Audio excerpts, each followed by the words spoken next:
नमस्कार दोस्तों, मैं अनुष्का तिवारी आप लोगों के सामने फिर से शुरुआत करती हूँ एक नई खबर के साथ। इस खबर में कुछ ऐसी बातें निकल के आई हैं। ये खबर है ईरान और हिज़बुल्लाह के बीच की लड़ाई की। देखिए, मेरी बात को बहुत गौर से सुनिएगा। आपको आमतौर पे हर जगह को सुनने को मिल रहा है कि ये लड़ाइयाँ हो रही हैं, ये विमर्श निकल के आया है, अमेरिका क्या कह रहा है और अलग अलग वजह है। इस वीडियो में आप लोग को सारी बातें एक साथ बताई जाएंगी कि एक्चुअल में वजह क्या है, इस लड़ाई होने की कारण क्या है, इस लड़ाई को क्यों यहाँ पे इतना ज़्यादा तवज्जो भी दिया जा रहा है, कैसे पैदा हुआ हिज़बुल्लाह, वहाँ से ले तक के आपकी जितनी कहानी है वो सब बताई जाएगी। एक एक करके सभी को कवर करते हैं। Video obtained by Reuters showed the moment an Israeli airstrike hit Gaza City on Sunday, as officials said dozens were killed by strikes across the enclave, including a Hamas political leader. According to Gaza's health ministry, the death toll since the beginning of the war has now surpassed 50,000 Palestinians. In southern Gaza's Khan Yunis, a funeral was held for Hamas official Salah al-Badawil and his wife. They were killed in an Israeli airstrike on the city, according to officials of the militant group. पहले बताते हैं कि Iran ने कैसे खड़ा किया Hezbollah को। देखिए, हिज़बुल्लाह जो है, इसकी कहानी का शुरुआत होती है, ये है 7 अक्टूबर, ठीक है, ध्यान सुनिएगा। 7 अक्टूबर 2023 को फिलिस्तीनी आतंकी समूह हमास ने इजराइल पर हमला किया था। इसमें लगभग 1200 जो है यहाँ पे इजरायली नागरिकों की जान गई थी। 200 से अधिक लोगों की आतंकियों ने बंधक बनाया था। ध्यान सुने बात को। इसके जवाब में इजराइल ने गाजा पट्टी पर भीषण तबाही मचाई। आगे पॉइंट कहा जाता है कि इजराइल हमलों में हमास की कमर टूट गई है और यह तो थी इजराइल हमास संघर्ष के पीछे की मौजूदा वजह। मगर इजराइल और हिज़बुल्लाह के बीच छिड़ी जंग की वजह क्या आप जानते हैं? नहीं जानते तो इस वीडियो को पूरा देखिए, बात समझिए। इजराइल ने क्या खड़ा किया, क्यों खड़ा किया हिज़बुल्लाह को? इजराइल और हिज़बुल्लाह के बीच दुश्मनी काफ़ी पुरानी है और इस हिज़बुल्लाह को खड़ा करना वाला देश जो है वो ईरान है और ईरान शिया बहुल देश है। ध्यान सुने, हिज़बुल्लाह भी शिया मुस्लिम संगठन है। यह जग जाहिर है कि ईरान और इजराइल की नहीं बनती है। और इस साल सीरियल में जो है यहाँ पे सीरिया में इजराइल हवाई हमले में ईरानी राजदूत की मौत हुई है। अब इस पॉइंट में एक पॉइंट और कवर करते हैं। इजराइल पूरी ताकत से ईरान पर कर सकता है हमला। इजराइल ने दिया ईरान के मिसाइलों का जवाब। दूसरा पॉइंट, तीसरी बात जानेंगे कि अमेरिका भी दे चुका है ईरान को चेतावनी। और ईरान और इजराइल संघर्ष पर भारत ने कौन सी बात कही है वो सब जानेंगे। चलिए, पुरानी पॉइंट्स को कवर करके अब हम पुराने पॉइंट्स का मतलब ही निकाल के सीधी सीधी तौर पे बताते हैं आप लोगों को सारी बातें। एक एक करके सभी पॉइंट्स को कवर करते हैं। देखिए, इजराइल और ईरान के बीच में जो अब तक नहीं हुआ, वो क्या ईरान और इजराइल के बीच छिड़ेगा युद्ध? लोग कह रहे हैं, लोगों का मानना आ रहा है, लोग ये भी कह रहे हैं कि इस वजह से हो सकता है वर्ल्ड वॉर हो सकता है, मतलब विश्व युद्ध भी हो सकता है। इसकी एक चुनौती एक तरीके से विशेषज्ञों ने भी इस बात को कहा है कि हो सकता है ये विश्व युद्ध के रूप में भी हो सकता है।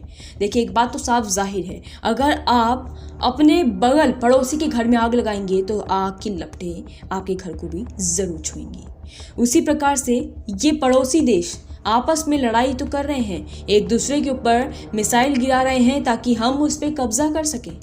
किसी बात के अनबन लेके भी ये लोग जो भी कर रहे हैं, लेकिन बात आती है, पॉइंट ये आता है कि अगर हम पड़ोसी के घर में ही आग लगाते हैं तो उसकी लपटें हमारे घर जरूर पहुंचेंगी। बिना बात की वजह को बढ़ाना बेकार है। ये बात जब ये बंद हो गई थी 2006 में आखिरी बार लड़ाई हुई थी, फिर इस लड़ाई को शुरू करने का मतलब कुछ नहीं बैठता, लेकिन फिर भी लड़ाई को शुरू किया गया है।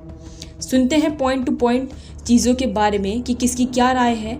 तो ध्यान से सुने। इजराइल ने एक बार फिर जो है ईरान को खुली धमकी दी है। इजराइल ने कहा कि अगर ईरान ने एक बार फिर से जमीन पर हमला किया तो उसे अंजाम को भुगतना पड़ेगा।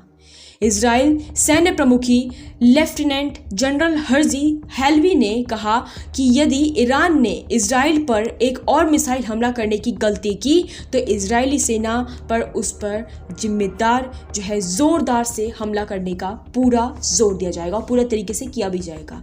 देखिए आपस में किस तरीके से लड़ाइयाँ हो रही हैं। इजराइल पूरी ताकत से ईरान पर कर सकता है हमला।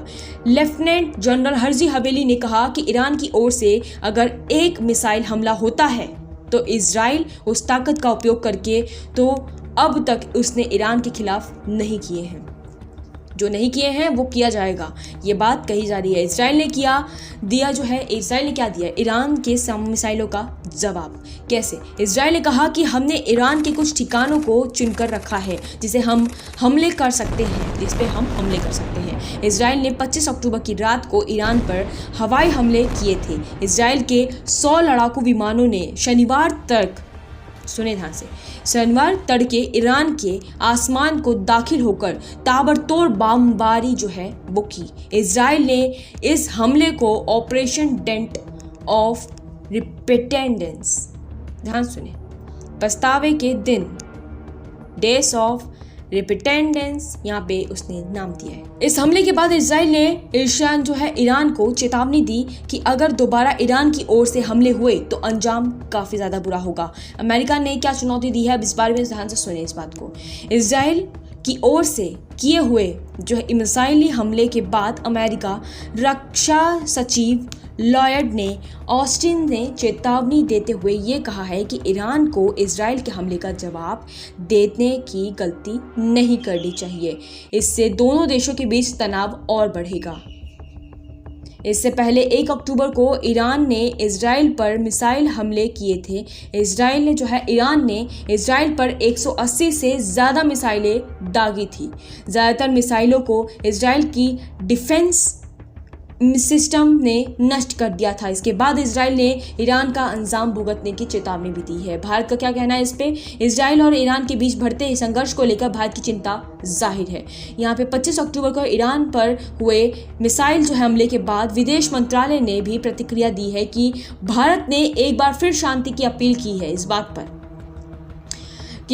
विदेश मंत्रालय ने कहा कि इस शत्रुता से किसी को कोई फायदा नहीं होगा। मंत्रालय ने आगे कहा कि हम संबंधित पक्षों से संयम बरतने और बातचीत एवं कूटनीति के रास्ते पर लौटने का आह्वान दोहराते हैं।